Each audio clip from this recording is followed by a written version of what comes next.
Hi friends, நாங்கள் கிறிஸ்மஸுக்காக ஊருக்கு வந்திருந்தோம்.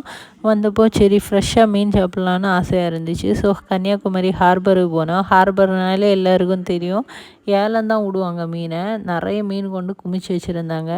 அப்போ நாங்கள் இந்த வெலை மீன் ஏலத்தில் வந்தது. வெலை மீன் பார்த்திங்கன்னா அது ரொம்ப டேஸ்ட்டாகவே இருக்கும். அதனால தான் இந்த மீனை வாங்கினேன். இவ்வளோ மீன் 400 தான் ஏலத்தில் வாங்கினோம். மீன் பார்த்திங்கன்னா ரொம்பவே ஃப்ரெஷ்ஷாக இருந்துச்சு. உங்களுக்கு ஃப்ரெஷ்ஷாக மீன் சாப்பிடணுன்னா ஹார்பரில் போய் வாங்கினீங்கன்னா நல்லா ஃப்ரெஷ்ஷாக இருக்கும் மீன்.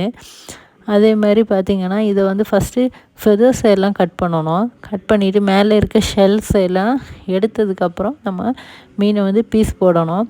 அதே மாதிரி மீன் கட் பண்ண வசதியாக இந்த இறைச்சி கடையில் இருக்கும்ல கட்டை, இதே மாதிரி கட்டை இருந்ததுன்னா உங்களுக்கு கட் பண்ண ஈஸியாக இருக்கும். பாருங்கள் எவ்வளோ ஃப்ரெஷ்ஷாக இருக்குது மீன் பீஸ் எல்லாம்னு. இந்த வீடியோ உங்களுக்கு பிடிச்சிருந்ததுன்னா லைக் பண்ணுங்கள், சப்ஸ்கிரைப் பண்ணுங்கள். தேங்க்யூ.